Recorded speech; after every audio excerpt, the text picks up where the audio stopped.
그날도 유알림이 조정에 나가고 집에 없었으므로 요리를 차려놓고 가람과 함께 술을 즐기면서 가곡을 희롱하고 있는데 사부인의 시비가 와서 명을 전하고 같이 가자고 재촉하였다. 교씨가 황급히 주한상을 치우고 시비를 따라서 사부인이 있는 화원의 정자로 가지 않을 수 없었다. 사부인은 넌지시 좋은 낯으로 맞아서 자리에 앉힌 뒤에 조용히 물었다. 교랑 침소에 와 있는 미인이 어떤 여자지? 친정 사촌 누이입니다. 교씨가 거짓말을 하였다. 사부인이 엄숙한 태도로 정색을 하고 여자의 행실은 출가하면 시부모 봉양과 낭군 섬기는 여가에 자녀를 엄숙히 교육하고 비복을 은혜로 부리는 것이 천직이 아닌가. 그런데 방종하게 음률과 노래로 소일하면 가도가 자연 어지러워지니 교랑은 잘 생각하고 다시는 그런 일이 없도록 조심하게. 그리고 그 여자는 곧 제 집으로 보내며 이런 내 말을 고깝게 여기지 말게. 제가 배우지 못하여 그런 잘못을 깨닫지 못하였다가 이제 부인의 훈계 말씀을 들었으니 각골 명심하겠습니다. 사부인은 제삼 위로하고 조금도 오해하지 말라고 자상에게 일렀다. 그리고 그날이 지도록 화원에서 꽃구경을 하면서 즐겁게 지냈다. 하루는 유알림이 조정에서 돌아와서 백자당에 들렀으나 술이 취하여 잠을 이루지 못하고 난간에 기대서 봄밤의 원근 경치를 바라보니 달빛은 낮같이 밝고 꽃향기 그윽함에 호응이 발작하였다. 그래서 교씨에게 검은고를 타고 노래를 하라고 청하자 교씨가 딴청을 썼다. 바람이 차서 감기가 들었는지 몸이 불편하여 못하겠으니 용서하십시오. 허허, 그게 무슨 말인고. 여자어들이는 남편이 죽을 일을 하라고 해도 반드시 어겨서는 안 되는 법인데 그대가 병 핑계로 내 말을 거역하니 무슨 못마땅한 일로 그러는 것이 아닌가.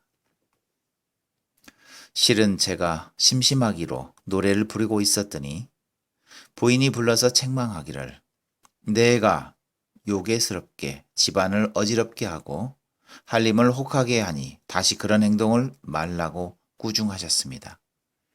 만일 또다시 노래를 부르면 칼로 혀를 끊고 약을 먹여 벙어리로 만든다 하셨습니다. 제가 본디 비천한 계집으로 유알림의 은혜를 입사와 부귀영화가 이같이 되었으니 죽어도 한이 없습니다.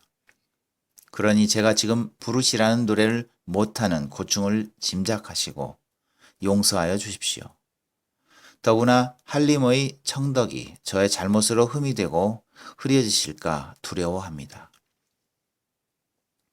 교씨가 공교로운 말로 은근히 사부인을 좋지 않게 중상하자 유알림이 깜짝 놀라면서 속으로 본부인 사씨의 질투라고 생각하고 교씨를 위로하였다.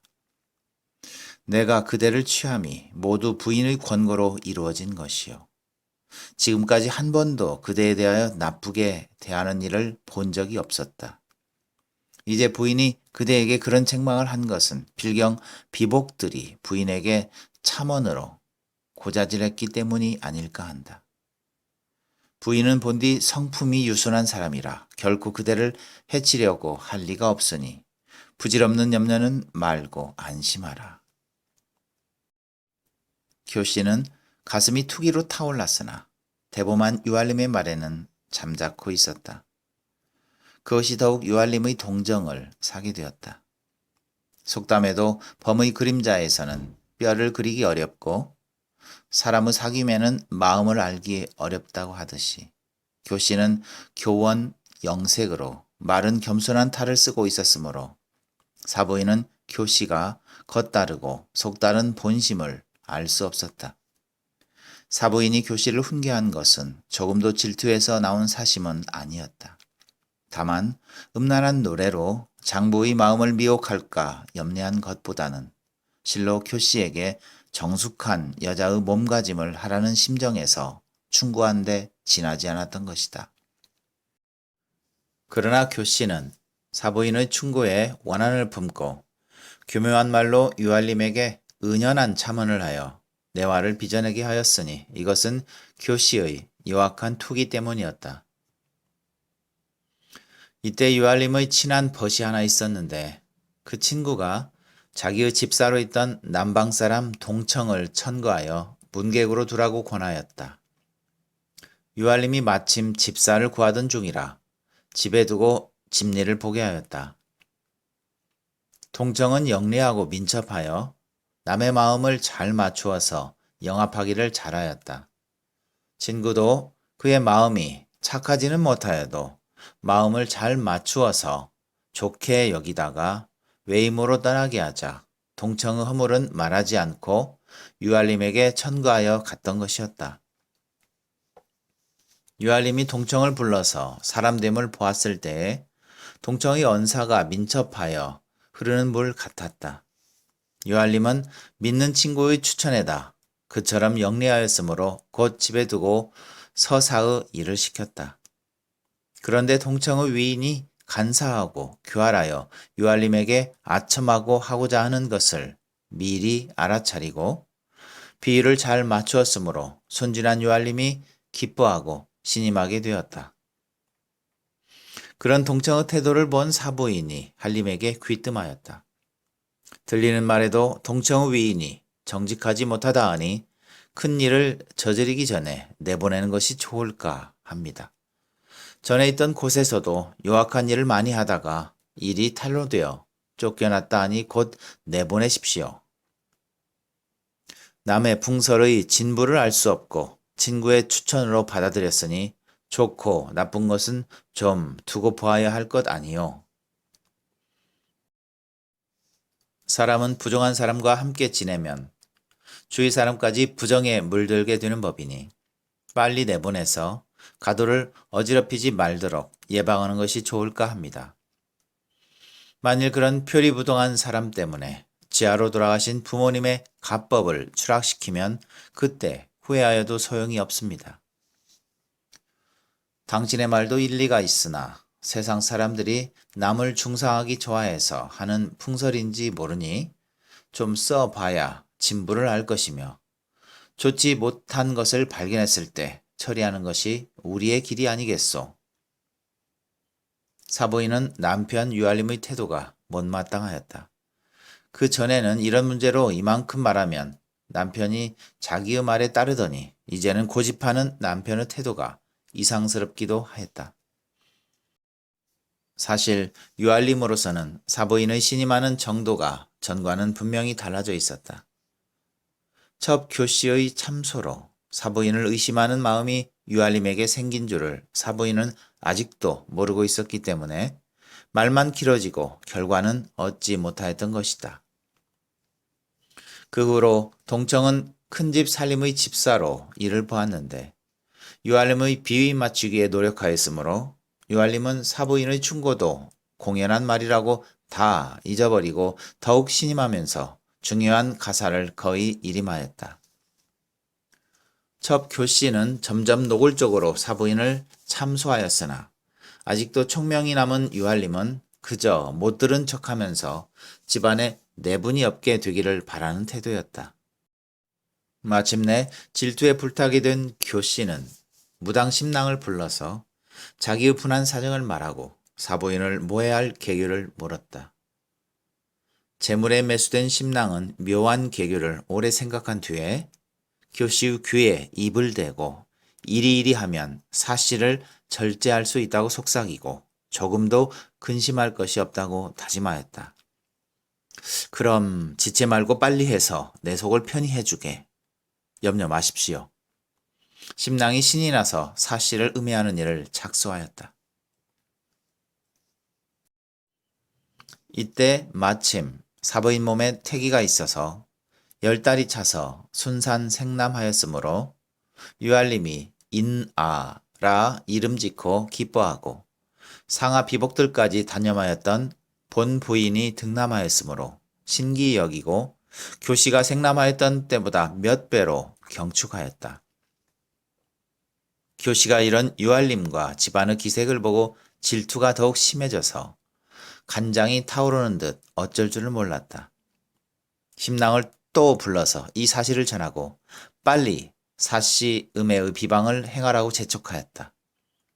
심낭은 곧 요물을 만들어서 서면에 묻고 교씨의 신복 시비인 남매를 시켜서 이리 하라고 가르쳐 주었다. 그런 간악한 음모가 비밀리에 진행되고 있는 것은 교씨, 심낭, 12남매의 세 사람 이외에는 아무도 알지 못하였다. 하루는 유알림이 조정에 입번하였다가 여러 날 만에 출번하여 집으로 돌아와 보니 집안의 상아가 황황하며 교씨 거처인 백자당으로 달려가니 교씨가 유알림을 보고 울면서 호소하였다. 아이가 후련히 발병하여 죽을 지경이니 심상치 않습니다. 병세가 채증이나 감기가 아니고 필경 집안의 누가 방해를 해서 일으킨 귀신의 발동인가 합니다. 설마 그럴 리야 있을까? 유알림은 교씨를 위로하고 아들의 방으로 가서 보니 과연 헛소리를 지르고 가위 눌리는 증세로 위급해 보였다. 유알림이 우려하여 약을 지어다가 12남매에게 급히 다려서 먹이게 하고 동정을 자세히 보았으나 조금도 차도가 없었다. 유알림은 낭망을 하고 교씨는 엉엉 울기만 하였다. 유알림의 총명도 점점 감하여 갔는데 10번 찍어서 안 넘어가는 나무가 없다는 속담과 같이 교씨의 말에 귀를 기울이게 되었다. 의심이 늘어서 모든 일에 줏대를 잃게 되었다.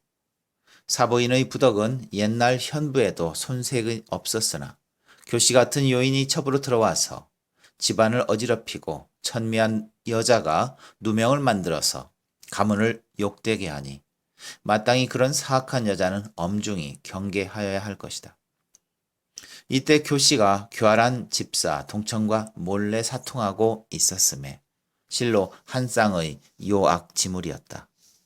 교씨의 침소인 백자당이 밖으로 담 하나를 격하여 화원이 있었는데 화원의 열쇠는 교씨가 가지고 있었으므로 유알림이 내당에서 자는 밤에는 교씨가 동청을 화원문으로 불러들여서 동침하여 음란을 일삼았다. 그러나 엄중한 비밀의 사통이라 12남매만이 알 뿐이었다. 유알림이 장지의 병이 심상치 않음을 보고 매우 심통하고 있을 때 교씨마저 칭병하고 식음을 끊고 밤이면 더욱 슬퍼하여 유알림의 마음을 불안케 하였다. 하루는 남매가 부엌에서 소세하다가 한 봉의 괴이한 방해를 얻었다고 유알림과 교씨에게 보였다. 그것을 본 교씨의 얼굴이 흑빛으로 변해서 말을 못하고 앉았다가 이윽고 울면서 제가 16세 때 이 댁으로 들어와서 남에게 원망 들을 일을 하나도 하지 않았는데 어떤 사람이 우리 모자를 이토록 모해하니 참으로 억울해서 죽을 지경입니다. 유알림이 그 방해한 요물을 보고 묵묵히 말을 잇지 못하고 침통해하고만 있었다. 한림께서는 이 일을 어떻게 처치하실 생각입니까? 교씨가 이 기회에 유알림의 결의를 촉구하였다. 유알림은 한참 생각한 끝에 일이 비록 잔인하지만 집안에 의심할 자빈이 없으니 누구를 지목하고 문초하겠는가. 이런 요의 지물은 아무도 모르게 불태워버리는 것이 좋지 않겠는가. 교씨가 문득 생각한 듯한 태도를 하다가 참는 척하고 한림 말씀이 지당합니다. 대답하자 유알림이 안심한 듯 남매에게 불을 가져오라고 명하여 뜰에서 친히 살라버리고 아무에게도 누설하지 말라고 일렀다. 그러나 유알림이 나간 뒤에 남매가 교씨에게 불평스럽게 물었다. 낭자께서는 왜 한림의 의심을 부채질해서 예정대로 일을 진행시키지 않고 좋은 기회를 잃었습니까? 이번에는 한림께 그만 정도로 의심하게 해두는 것이 좋다. 너무 급하게 서두르다가는 도리어 의심을 사고 해로울 것 같아서 그랬다. 다음 기회에 한림께서 더 결심을 굳게 하시도록 할 것이니 너는 너무 조급히 굴지 말아라. 그만해도 한림의 마음은 이미 통하였으니 요 다음에 이리이리 하자고 남매에게 다음 계교를 말해두었다. 유한림이 그 방해의 글씨가 교씨의 글씨임을 알았는데 그것이 또한 교씨 부인의 필적같이 모방한 줄로 짐작하고 불에 살라서 증거를 없앴던 것이다. 유한림은 전에 교씨가 사부인의 투기를 은연중에 비방하였을 때에도 믿지 않았었는데 이번에 이런 일까지 있을 줄은 꿈에도 생각하지 못하였다. 당초에 대를 이을 아들이 없어서 사부인의 주선으로 교씨를 첩으로 맞아들였더니 지금 와서는 자기도 자식을 낳게 되자 악독한 계계로 교씨 소생을 방해로 저주하여 없애려고 한다고 부인 대접에 냉담하게 되었다. 이때 사급사 댁에서 부인의 병환이 위중함으로 딸을 보자고 사돈 유한림 댁으로 편지를 내었다. 사부인이 모친의 위독한 기별을 받고 깜짝 놀라서 유한림에게 모친의 병환이 위급하시다 합니다. 지금 가뵙지 못하면 평생의 한이 되겠으니 친정에 보내주십시오. 장모님 병환이 위독하시면 빨리 가시오. 나도 틈을 타서 한번 가서 문안하겠소. 사부인이 친정길을 떠날 때 교씨를 불러서 자기 없는 사이의 가사를 부탁하고 이날을 데리고 신성현 친정으로 갔다. 모녀가 오래 떠나 있다가 병석에서 딸을 만나니 모녀가 일희 일비하였다. 모친의 노화는 중하였으나 일진 일퇴의 증세이므로 사부인은 구호하느라고 빨리 시가로 돌아오지 못하고 자연 수개월이 흘렀다. 유한림의 벼슬은 본디 한가한 직책이라 때때로 틈을 타서 빅모, 문병차, 신성현, 처가로 왕래하였다. 이 무렵에 산동과 산서와 하남 지방에 흉년이 들어서 백성이 거산하여 사방으로 유랑하게 되었다.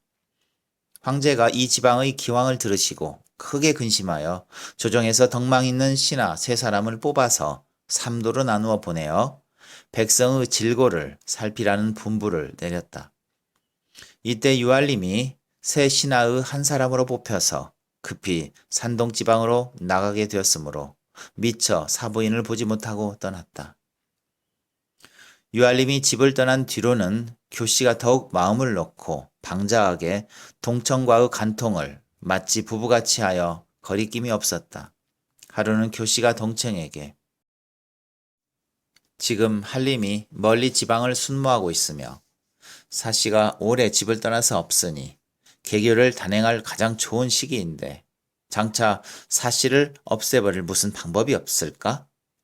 하고 간부에 꾀를 물었다. 묘계가 있어. 사씨를 쥐도새도 모르게 죽여버리겠으니 걱정할 것 없어. 하고 그 묘안을 귓속말로 설명하자 교씨가 반색하였다. 낭군의 그 방법이면 귀신도 모를 테니 곧 착수해 주소. 내게 냉질이란 신복이 있는데 내 말이라면 잘 듣고 꾀가 많으니 감쪽같이 해치울 것이오. 우선 사씨가 소중히 여기는 보물을 얻어야 하겠는데 그것이 어렵군요. 교씨가 한참 생각한 끝에 자신이 있는 듯이 말하였다. 좋은 수가 있어요. 사씨의 시비 설매가 우리 남매의 동생이니까 그 애를 달래서 사씨의 보물을 훔쳐내게 하겠어요. 이런 음모를 한 뒤에 남매가 조용한 틈을 타서 사씨의 시비 설매를 불러서 금은과 보물을 주면서 꼬여대었다. 이에 귀가 솔깃해서 넘어간 설매가 부인의 폐물을 넣은 상자는 골방에 간수해 있으나 열쇠가 있어야지. 그런데 그 보물을 무엇에 쓰시려고 그러지? 그것은 묻지 말고 아무에게도 말하지 마라. 만일 이 일이 탄로나면 우리 둘은 살지 못할 거야. 남매는 그런 위협까지 하고 교씨의 열쇠 꾸러미를 주면서 그 중에서 맞는 열쇠가 있을 테니 잘 해보라고 하며 보물 가운데서도 유한림이 늘 보고 소중히 여기는 보물을 꺼내오라고 부탁하였다. 설매가 열쇠 꾸러미를 숨겨가지고 가서 골방에 간수해둔 보석 상자를 열고 옥지환을 훔쳐다가 교씨에게 주면서 그 옥지환의 내력을 고하였다. 이 옥지환은 국가의 세전지 보물이라고 한림 양주께서 가장 소중히 여기셨습니다. 교씨가 기뻐하며 설매에게 호환 상금을 주고 동청과 함께 흉계를 시행하기로 하였다.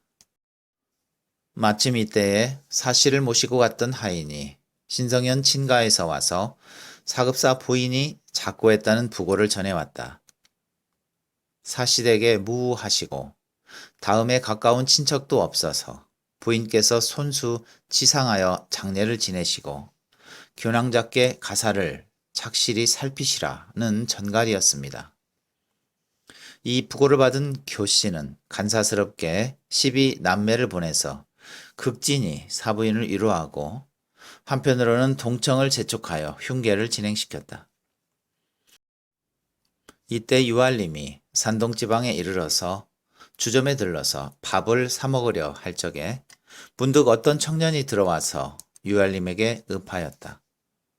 유알림이 담례하고 본즉 그 청년의 풍채가 매우 준매하였다. 유알림이 성명을 묻자 소생은 남방태생으로 성명은 냉진이라 하옵는데 선생의 고성 대명을 듣고자 하옵니다. 그러나 유알림은 민정 시찰로 암행 중이었으므로 바른대로 밝히지 않고 다른 성명으로 대답하고 민간의 곤궁한 실정을 들었다. 그러자 그 청년의 대답이 영리하고 선명하였으므로 유알림이 감탄하고 계속 물었다. 그대는 지금 어디로 가는 길인가? 그대가 비록 남방 사람이라 하나 서울 말을 하는군. 저는 외로운 몸으로서 구름같이 동서로 표박하며 정처가 없는 사람입니다. 서울에도 수년간 있다가 올 봄에 이곳 신성현에 와서 반년을 지내고 고향으로 돌아가는 길인데 다행히 함께 수일 동안 동행하게 되면 좋은 인연이 될까 합니다. 그런가? 나도 외로운 길에서 마음이 울적한 참이네. 자네를 만나서 다행일세. 하고 주식을 권하니 서로 먹고 동행하게 되었다. 그들은 낮에는 길을 가고 해가 지면 주막에서 자고 닭이 울어서 밤이 새면 또 떠나가고 하였다. 유알림이 밤에 잘 때 보니 그 청년의 속 옷고름에 본 적이 있는 듯한 옥지환이 매여 있었다. 유알림이 이상히 여기고 자세히 본즉 아무래도 눈에 익은 옥지환이라 의심하지 않을 수 없었다. 내가 일찍이 서현 사람에게 배워서 옥류를 좀 분별할 줄 아는데 자네가 가진 그 옥지환이 예사옥이 아닌 듯하니 좀 구경시켜주게. 청년이 옥지환 보인 것을 뉘우치는 듯이 머뭇거리다가 마지못하는 듯이 옷걸음을 끌러서 한림에게 내주었다. 유알림이 손에 받아들고 자세히 보니 옥의 색깔과 형태와 색인 제도가 자기 부인 사씨의 옥지환과 똑같았다. 의심하면서 더욱 자세히 살펴보니 더 이상하게 푸른 털실로 동심결이 맺어 있지 않은가. 더욱 의심이 깊어졌으므로 청년에게 참 좋은 보배로군. 그대는 그것을 어디서 구했는가? 청년이 거짓으로 슬픈 모양을 꾸미고 묵묵히 옥지환을 받아서 도로 옷구름에 메었다. 유알림은 그 옥지환의 출처가 궁금해서 다시 물었다. 그 옥지환에 반드시 무슨 인연이 있을 텐데 나한테 말한들 무슨 꺼리낌이 있겠는가? 청년이 오래 있다가 입을 열고 북방에 있을 때 마침 아는 사람에게 얻었는데 형이 왜 그리 캐묻습니까? 하고 그 출처를 알리려고 하지 않았다. 유알림은 어떤 도적이 자기 부인의 옥지환을 훔쳤던 것을 이 사람이 우연히 산 것이 아닐까 하고 그 내막을 알아내려고 기회를 보았다. 그럭저럭 여러 날 동행하는 사이에 두 사람은 자연 친근한 길동무가 되었으므로 유알림은 또 물었다. 자네가 그 옥지환의 동심결을 맺은 이유를 좀처럼 말하지 않으니 어찌 그동안 길동무로 친해진 우정이라고 하겠는가. 그러자 냉진이라는 청년이 마지못한 듯이 그동안 형과 정의가 깊어졌으므로 숨길 필요도 없지만 정든 사람의 징표로만 알고 나를 비웃지 말아 주십시오. 그처럼 정든 사람이 있으면 왜 같이 살지 않고 남방으로 가는가? 호사다마하고 조물주가 시기하여 좋은 인연이 두 번 오지 않는 것을 어쩌겠습니까? 옛날 말에 규문에 한 번 들어가는 것이 깊은 바다에 들어감과 같다 하더니 이것이 내가 사랑하는 소저와의 정사임에 어찌 안타깝지 않겠습니까? 냉지는 짐짓 자기 사랑의 고민을 고백하는 듯이 슬픈 기색을 하며 탄식하여 보였다. 그러나 자네 연복이 부러워 하며 두 길동무는 종일토록 통음하고 다음날 오후 각각 길을 나누어 이별하였다. 유알림은 그 냉진이라는 청년과 우연히 길동무가 됐으나 수일 동안 동행한 자의 근본을 알지 못하였다. 더구나 자기 부인 사씨의 옥지환의 행방이 어찌 되었는지 궁금하였으나 멀리 떨어진 산동지방을 암행종이라 알아볼 도리가 없었다. 세상에는 이상한 일도 측은한 일도 많구나. 혹은 집안의 종들이 그 옥지환을 훔쳐내다가 팔아버린 것일까? 그러나 그 청년이 사랑하는 의중 지인의 정표라던 넋두리는 무슨 관계의 뜻일까? 유알림의 의심과 걱정은 천갈래 만갈래로 심란스럽기만 하였다. 그런 근심을 하면서 반년 만에야 국사를 마치고 서울로 돌아오니 사부인이 친정에서 돌아와 있은 지도 오래였다. 유알림은 비로소 장모의 별세를 알고 부인과 함께 슬퍼하며 조상하고 교씨와 두 아들 장지와 인아를 만나서 그립던 회포를 풀었다. 그리고 객지에서 냉진이라는 청년이 가지고 있던 옥지환이 궁금해서 사씨 부인에게 물었다. 당신은 전에 부친께서 내려주신 옥지환을 어디 간수해 두었소? 그대로 폐물 상자에 넣어 두었는데 그건 왜 갑자기 물으세요? 좀 이상한 일이 있었기로 궁금해서 보자고 하오. 사씨 부인이 이상히 여기고 시비에게 금상자를 가져오라고 명하였다. 상자를 갖다가 열고 본즉 다른 폐물은 전부 그대로 있었으나 그 옥지환 한 개만 보이지 않았다. 사씨 부인이 깜짝 놀라서 분명히 이 상자 속에 넣어 두었는데 이게 웬일일까요? 하고 어쩔 줄을 몰라 하였다. 한리무 안색이 급변하고 말을 하지 않았으므로 더욱 당황해서 물었다. 그 옥지환의 행방을 한림께서 아십니까? 유알림이 얼굴을 붉히고 자기가 남에게 주고서 나한테 묻는 건 무슨 심사요? 사씨 부인은 이 같은 남편의 뜻밖의 말을 듣고 부끄럽고 두려운 마음이 착잡하여 아무 말도 하지 못하고 있었다. 이때 시비가 두 부인께서 오셨다고 고하였다. 유알림이 황망히 나가서 고모를 맞아들여서 인사를 하는 뒤에 두 부인이 먼 길의 무사왕복을 위로하였다. 이윽고 유알림은 두 부인을 향하여 제가 출타 중 집안에 대변이 생겨서 곧 고모님께 상의하러 가려던 참에 잘 오셨습니다. 아니, 집안에 무슨 대변이 생겼기에?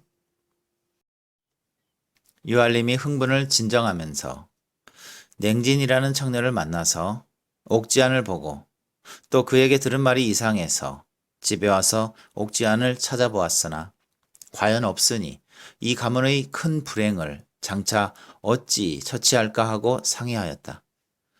사씨 부인이 유알림의 그 말을 듣고 혼비백산하여 눈물을 흘리고 있다가 첩의 평일의 행색이 성실치 못하였기 때문에 주인이 의심하고 지금 이런 누명을 쓰게 되었으니 무슨 면목으로 사람을 대하겠습니까?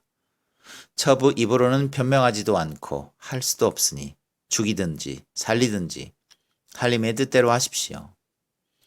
옛말에 이르기를 어진 군자는 참언을 신청하지 말고 참수하는 자를 엄중히 다스리라 하였으니 한림은 살피셔서 억울함이 없게 하십시오.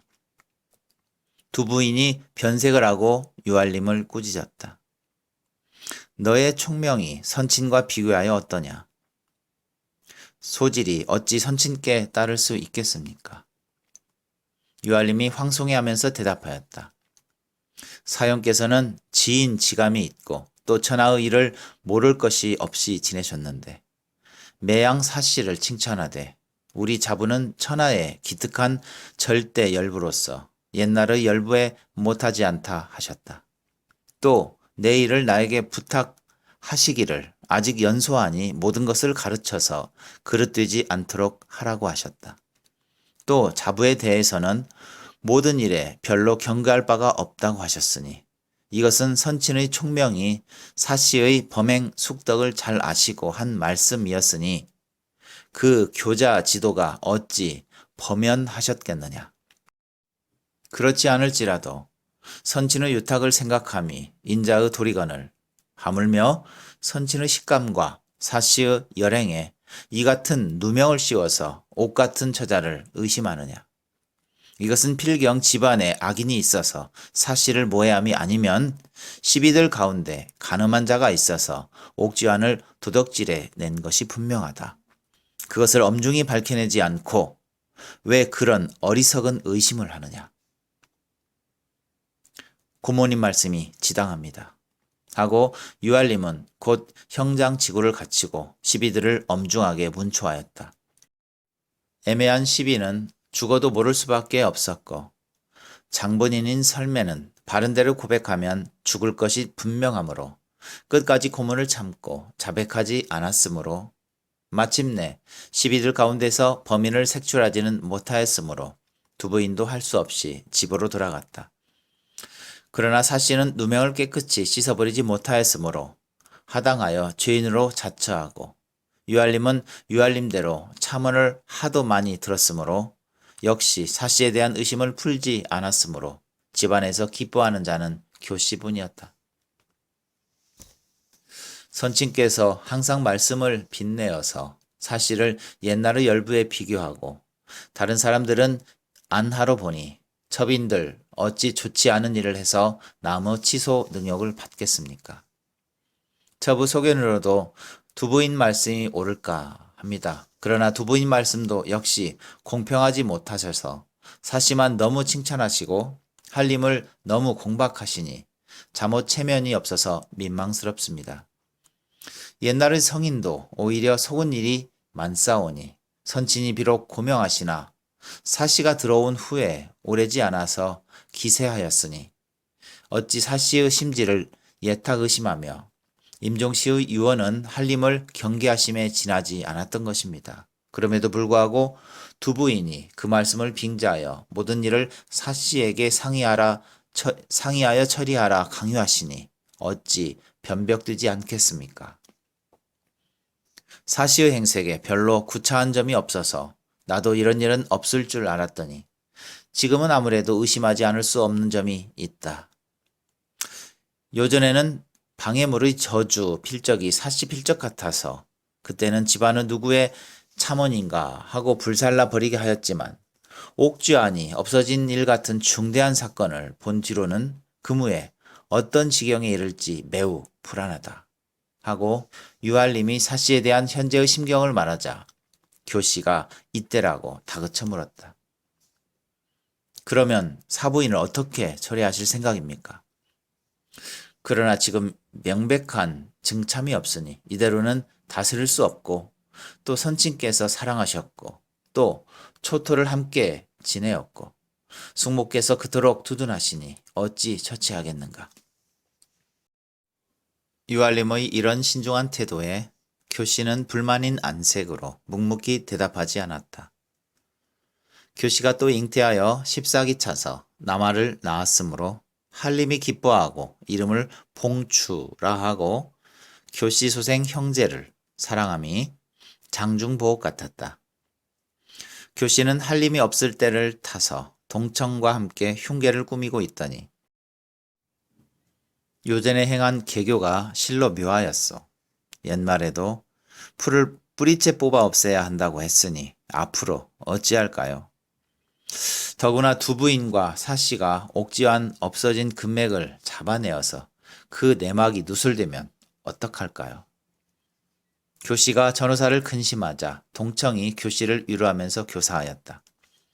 두씨가 옥지한 사건을 극력 추궁하고 있으니 숙질관을 참소하여 이간시키시오.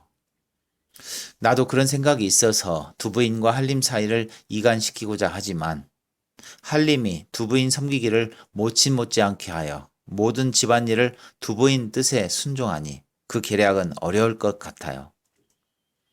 그러면 묘책이 곧 생각나지 않으니 두고두고 상의합시다. 하고 사씨 음해를 끈덕지게 벼르고 있었다. 이때 두 부인은 사씨의 누명을 벗겨주려고 사람을 시켜서 옥주안이 없어진 단서를 잡지 못하고 심중으로 생각하기를 아무래도 교녀의 관계 같은데 단서를 잡지 못하였으니 그런 발설을 할 수도 없고 이 일을 장차 어찌할까 하고 속을 썩이고 있었다. 그래서 유알린 집에 오래 머무르기도 거북해하다가 아들 두억이 장사부 총관으로 부임하므로 그 아들을 따라 장사로 가게 되었다. 자기는 아들을 따라서 장사로 떠나는 것이 좋으나 사시의 고생을 생각하면 마음이 놓이지 않았다. 마침내 장사로 떠나는 날 유알림이 두 부인 모자를 청하여 큰 환송잔치를 배설하였는데 그 좌상에 사부인이 보이지 않았다. 두 부인이 잠옷 울적하여 유알림에게 원망스러운 말을 하였다. 오라버님이 세상을 떠나신 후로 현질 한림과 서로 의지하여 지냈는데 이제 갑자기 만리의 이별을 하게 되었으므로 꼭 현질에게 한마디 부탁하고자 하는데 내 말을 꼭 지키겠느냐. 소질이 비록 신의가 없을지라도 고모님 말씀을 어찌 거역하겠습니까? 무슨 말씀인지 들려주십시오. 다른 일이 아니라 사시의 앞일을 부탁하련다.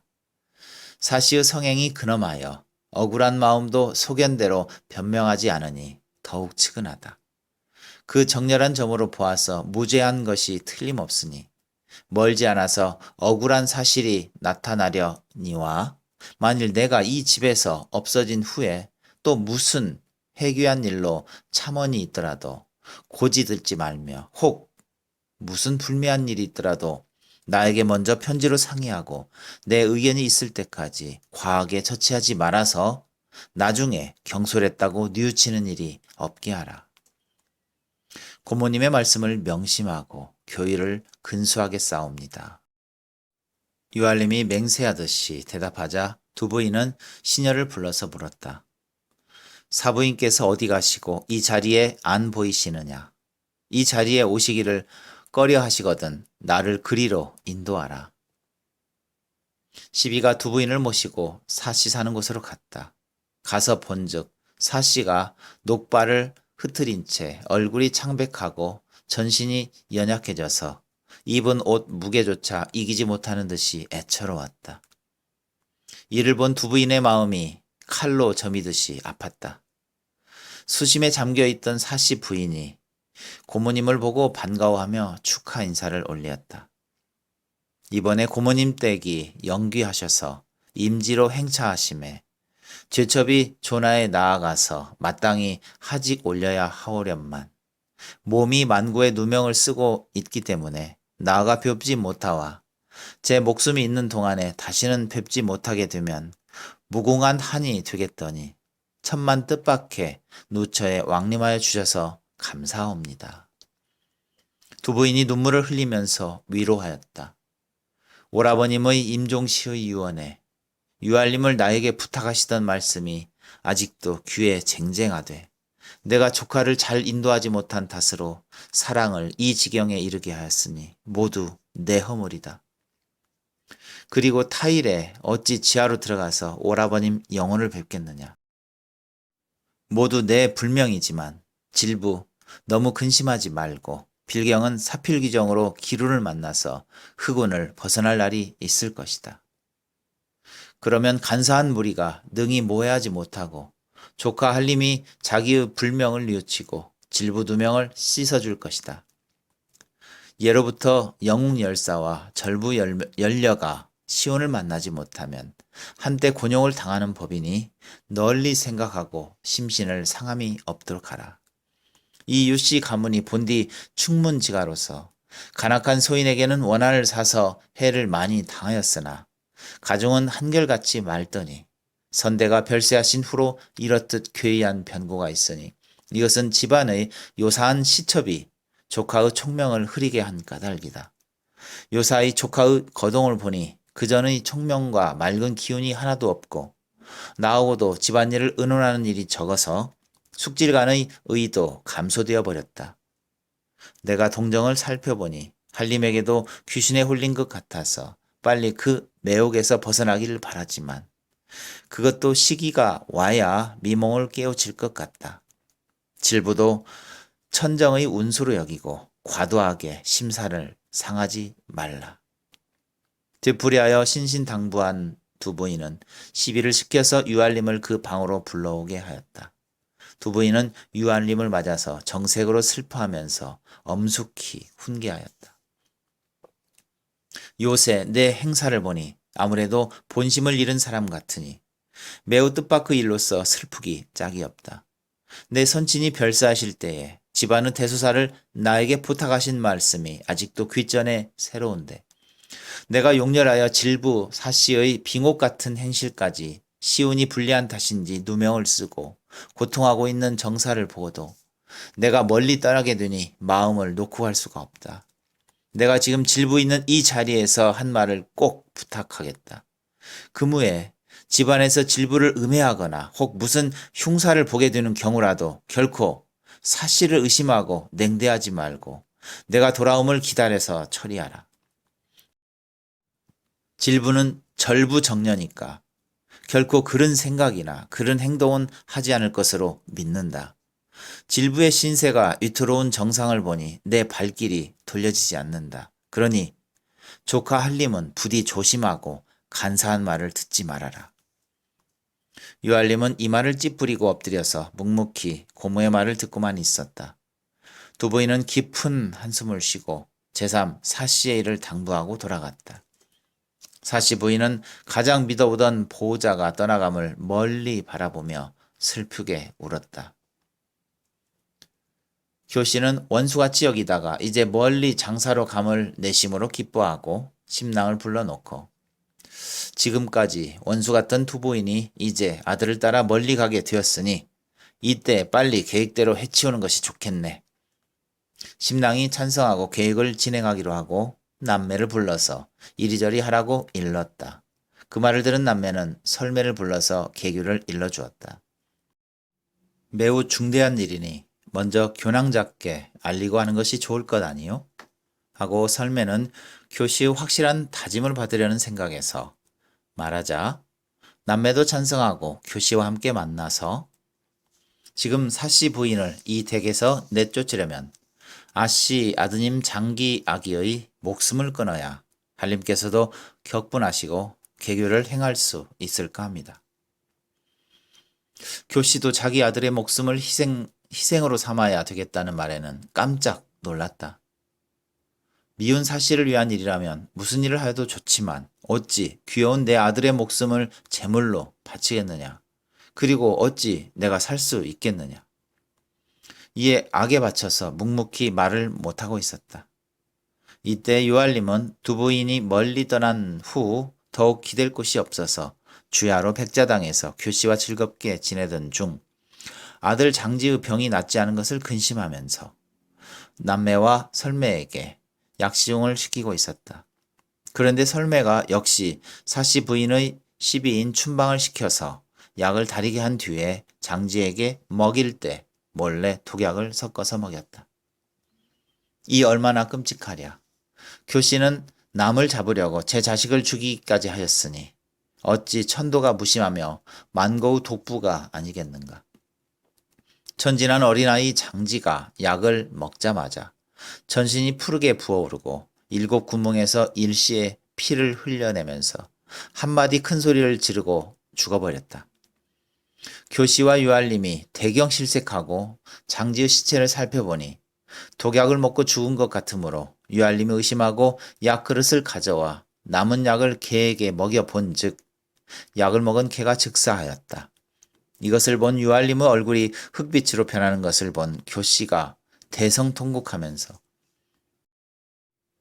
내 평생에 남의 원한을 살만한 일은 한 적이 없는데 어떤 간악한 자가 우리 모자를 죽이려고 이런 악독한 짓을 했을까 하고 죽은 자식을 붙잡고 장지의 이름을 부르고 울다가 유알림에게 향하여 할림이 내 원수를 갚아주지 않으시면 나도 죽어버리고야 말겠나이다. 유알림은 교씨를 위로하고 좌우의 시녀를 족쳐서 장지에게 먹인 독약의 출처를 추궁하려고 하였다. 사씨 부인은 시비 춘방이 설매의 꼬임으로 약을 달했는데 약을 쓴 뒤에 장지가 급사한 것을 보고 깜짝 놀라서 겁을 집어먹고 탄식하였다. 장지의 어린 목숨이 불쌍하다. 죄 없는 자식이 어미를 잘못 만나서 참혹한 죽음을 하였구나. 공교롭게 내가 달인 약을 먹고 죽었다는 그 의심을 받은 내 신세가 앞으로 무슨 화를 입을지 모르겠다. 유알림이 서원에 나와서 여러 비복들을 호령하고 당장에 남매와 설매를 잡아내다가 어명으로 독약의 출처를 추궁하여 살이 터지고 피가 흘렀으나 좀처럼 자백하는 자가 나오지 않았다.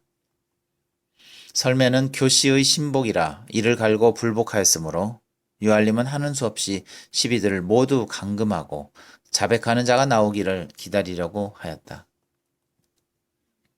시비들이 그 흉한 사고를 사씨 부인에게 알리고 통곡하였으므로 사씨 부인도 경악하면서 올 것이 마침내 왔다고 생각하였다. 내가 이런 일이 있을 줄 예측한 지가 오래매 새삼스럽게 놀랄 것도 없다. 피하지 못할 운수일지라도 모른다. 하고 안색이 조금도 변하지 않았다. 이튿날에는 유씨 종중이 모두 모여서 가문의 궤변을 처리하려고 의논하였다. 이 자리에서 유알림이 사씨의 전후의 죄상과 모든 의심적인 말을 하였다. 그러나 모든 사람은 전부터 사씨의 현숙함을 알고 있었으며 사씨 또한 모든 친척을 후대하여 왔으므로 깜짝 놀라며 의심하지 않을 수 없었다. 그러나 유알림은 반드시 증거를 잡아내겠으니 비밀을 아는 사람은 가문을 위하여 서슴지 말고 증거인으로 나와달라고 요구하였다. 그러나 남의 집안의 비밀 일을 어떻게 알겠느냐고 펄쩍 뛰며 이구동성으로 이 일은 할림 스스로 잘 살펴서 처치할 일이지 우리가 어찌 판단하겠소. 우리 소견은 할림이 공명정대하게 처치하기를 바랄 뿐이요 하고 은근히 사씨의 무죄를 암시하는 동시에 그런 불상사의 분규에는 휩쓸려 들기를 꺼려하였다. 유알림은 향촉을 갖추어서 사당 앞에 올리고 친척들과 함께 분향 예배하고 사씨의 주상을 고하였다. 그 조상에 고발하는 글월에 유세차 가정 30년 모월 모일에 효증조 한림학사 유연수는 삼가 글월을 현증 고조 문현각 태학사 문충공 부군 현증조비 부인 호씨 현조고 태상경 이부상 서부군 현조비 부인 정씨 현고 태사공 예부상서 부군 현비 최씨 영전에 아뢰옵나니 부부는 오륜이요 만복 지원임에 나라를 비롯하여 서인에 이르기까지 어찌 삼가지 아니하리요. 슬프도다 저 사씨 처음으로 유씨 문종에 들어오매 간의 예성이 잠옷 자자하고 예도의 어김이 없으므로 천행이었습니다. 그러나 범사에 처음만 있고 내내 여일치 못하여 혹 불미한 일이 있어도 대체를 생각하고 체크하지 않았더니 그 후로 사씨의 행색이 점점 방자하여졌습니다. 선고에 3년상을 함께 모신 후에 출사하여 집에 있지 못하는 사이에 더욱 음흉하였고 모병을 빙자하고 본가에 가서 누행이 탈로 되었으나 혹 억울한 증상을 입은 것이 아닌가 생각하고 자취를 집안에 머무르게 하였던 것입니다. 그런데도 스스로 후회하지 않고 그 죄가 칠거에 더하니 조중심령이 흠양치 못하실 바이므로 후사 멸절할까 두려워서 부득이 출거시키고자 하옵니다. 소첩 교씨는 비록 육례를 갖추지 못하였으나 실로 명가의 자손이요 고서를 박람하여 가히 조정의 제사를 받듬직 하온지라 교씨를 봉하여 정실로 삼나이다. 유알림은 조상 영전에 고하는 이 글어를 다 읽은 뒤에 시비들을 시켜서 사씨를 데려다가 사당 앞에 사배 하직케 하매 사씨의 눈물이 비오듯 하였다. 친척들은 대문 밖에서 쫓겨나가는 사씨와 이별하고 모두 동정의 눈물을 흘렸다. 유모가 사씨 소생 이날을 안고 나오자 사씨 부인이 받아서 안고 차마 이별하지 못하였다. 너는 내 생각을 말고 잘 있거라. 혹 우리가 다시 만날 날이 있을지도 모른다. 새도 깃을 잃으면 몸을 부전하기 어렵다 하니 나 간 뒤에 넌들 어찌 완명할 수 있으랴. 서로가 죽더라도 하생에서 미진한 인연을 후생에 다시 만나서 모자의 연분이 되기를 바란다. 사씨의 슬픈 회푸가 피눈물로 화하여 흘렀다. 문전에서 발이 떠나지 않는 사씨 부인이 다시 자기 모자의 슬픈 신세를 하소연하였다. 내 조무님께서 세상을 떠나실 때 모시고 따라가지 못하고 살아있다가 지금 이런 광경을 당하니 어찌 슬프지 않으랴 하고 사랑스러운 아들 이나를 다시 유모에게 돌려주고 죽으러 가는 죄인처럼 가마에 오른 뒤에도 유모에게 안긴 천진난만한 이나의 조그만 손을 잡고 어루만지다가 마지막으로 어린 손을 놓고 이내 가마가 떠나자 어린 이나가 엄마를 따라가려고 애처롭게 울었다. 사부인은 우는 목소리로 유모에게 이나의 장례를 수없이 부탁하고 하인 하나만 데리고 떠나 버렸다. 이때 유알림 집안에서는 교씨의 흉계가 성공하였으므로 교씨의 시비들이 저희들 세상이 되었다고 기뻐하였다. 그 시비들은 교씨를 사당 앞으로 인도하고 분향 예배시키기를 서둘렀다. 주홍군의 폐옥 소리가 맑게 울리고 황홀이 빛나서 마치 신성과 같이 아름다운 자태였다. 사당 예배를 마치고 정실 부인으로서 많은 비복들의 할애를 받았는데 교씨는 비복들에게 향하여 훈시하였다. 내가 오늘부터 새로 이댁의 내사를 다스릴 터이니 너희들은 각각 맡은 일에 근면하고 죄를 범하지 말아주도록 명심하라. 이에 응하여 12종의 8, 9명이 앞으로 나와서 교씨에게 아뢰었다. 그 전의 사씨 부인이 비록 출거하셨으나 열애 섬기는 동안에 은혜를 많이 받았습니다. 다행히 부인께서 허락하시면 문 밖까지 나가서 전 부인께 이별 인사를 드리고 전송하고자 하옵니다. 그것은 너희들의 인정상 원하는 것이니 내가 어찌 막겠느냐. 교씨의 허락이 내리자 모든 시비들이 일시에 문 밖으로 달려나가서 이미 저만큼 떠나가는 가마를 따라가서 통곡하였다. 사씨가 교자를 멈추고 타일렀다. 너희들이 나를 생각하고 이렇게 나와서 나를 보내주니 고맙다. 앞으로는 새로운 부인을 잘 섬기며 나를 잊지 말아다오. 이 말에 여러 시비가 울면서 배배를 슬퍼하여 맞이 않았다. 유알림의 집에서 쫓겨난 사씨는 가마꾼에게 신성현으로 가지 말고 유씨의 묘소로 가라고 분부하였다. 교자가 묘소에 이르자 사씨는 시부모 묘전에 수간 초목을 짓고 거기서 홀로 살았다. 그 뒤로 한적한 산중에서 화조 월석에 친부모와 시부모를 사모하는 효성이 지극하였다.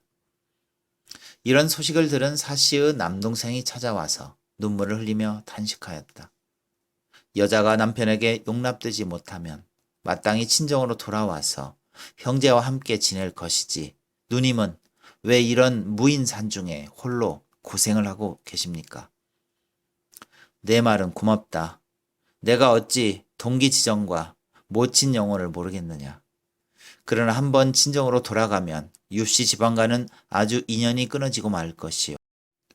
또 한림이 비록 갑자기 나를 버렸으나 내가 돌아가신 시부님께 죄진 일이 없으니 시부님 산소 밑에 연연을 마치는 것이 나의 마지막 소원이다. 그러니 내 걱정을 말아라.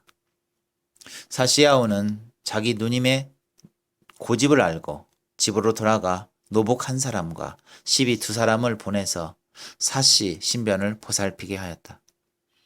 사씨는 아우 정의에 고마운 눈물을 흘리면서 우리 친가에 본디 노복이 적은데 어찌 여러 비복을 내가 거느리겠는가 하고 노복 한 사람만 두어서 외부와의 연락하는 데 쓰고 시비들은 도로 친정으로 보내었다. 이 묘지가 있는 근처에는 이웃시 종중과 노복들이 많이 살고 있었으므로 사씨가 시부 묘하에 묘막을 짓고 살게 된 사실에 동정과 감격을 하고 모두 위로하며 쌀과 야채를 끊임없이 공급하여 주었다. 그러나 사씨는 그런 친척과 노복들의 신세만 지는 것이 송구하여서 되도록 사양하고 바느질과 길쌈을 하여 근근히 연명하며 외로운 세월을 보내고 있었다. 이때 사씨를 태우고 갔던 가마꾼들이 유알림 댁으로 돌아와서 사씨가 유알림의 부친 묘소 밑으로 가서 거처를 삼으련다는 소식을 전하였다. 교씨는 그 소식을 듣고 사씨가 신성현의 제친정으로 가지 않고 유씨 묘소로 간 것은 유씨 가문에서 축출한 명령을 거역하는 방자스러운 소행이라고 분하게 생각하고 유알림에게 그 부당함을 주장하였다. 사씨는 누명으로 조상께 쥐진 몸인데 어찌 감히 유씨 묘하에 있을 수 있습니까? 빨리 거기서 쫓아 버려야 합니다. 유알림이 침울한 마음으로 더 염두에 두지 않으려고 이미 우리 집에서 쫓아 버렸으니 제가 어디 가서 살든 죽든 상관할 것 없지 않소. 하물며 산소 부근에는 다른 사람들도 많이 사는데 그만 금할 수도 없으니 모른 척하고 잊어버립시다. 교씨는 더 주장은 못하였으나 속으로 못마땅하게 여겼다. 그러다 하루는 동청에게 의논하자 동청이 후안을 염려하고 사씨가 제 친정으로 가지 않고 유씨 묘하에 머물러 있는 것은 큰 뜻을 품고 행동으로 앞으로 옥지한 행방 등 우리 개교를 발명하고 복수하려는 저희가 분명하고 제가 육아의 잡으로 자처하면서 후일을 도모하려는 것이 아니겠소. 더구나 그 근처에 있는 유씨 종중의 인심을 사려는 간교가 또한 분명하오. 그뿐 아니라 한림이 춘추로 성묘를 다니시다가 그 처량한 모습을 보시면 칠석간장이라도 옛날 정의를 생각하고 마음이 다시 어떻게 동요할지 모르니 마음이 놓이지 않습니다. 그러면 곧 사람을 보내서 암살해 버릴까? 교씨가 성급하게 최악의 수단을 말하였다. 그것은 도리어 평지풍파를 일으킬 염려가 있으니 안 됩니다. 지금 갑자기 죽이면 역시 가엾게 여기는 마음이 남아있는 한림이 우선 의심합니다. 나한테 한 가지 계획이 있는데 그것은 냉진이 아직 가속이 없고 그 전부터 사씨를 흠모해 왔으니 그에게 사씨를 속여서 꼬여다가 첩을 삼게 하면 나중에 한림이 듣더라도 변질해버린 여자라 여기고 아주 잊어버릴 것입니다. 호호호, 그렇게만 되면 냉진에게도 좋은 일이지만 잘 될 수 있을까? 냉진의 수단으로는 되고 말고요. 사씨가 유씨 묘하에 뿌리를 받고 있으려는 계획은 아까 말한 것 외에도 장차 두 부인이 오는 것을 기다려서 그 힘을 빌려서 한림과 인연을 다시 맺으려는 계획입니다. 사씨가 두 부인을 하늘같이 믿고 있으니 이제 두 부인의 편지를 위조하여 장사로 인부를 차려 오라면 반드시 그대로 할 것이니 도중에서 냉진이 데려다가 겁탈하여 첩으로 삼으면 사씨가 아무리 절개를 지키려 하더라도 연약한 몸으로는 욕을 당하고 단념하게 될 것이니 이것이 소위 독 속에 든 쥐라 별 수 없을 것입니다. 교씨는 간부 동청의 계략을 듣고 여간 반가워하지 않았다. 당신의 개교는 정말로 신출귀몰하니 와룡 선생의 후신인가 보구려. 동청은 몰래 냉진을 불러서 그 개교를 일러주었다.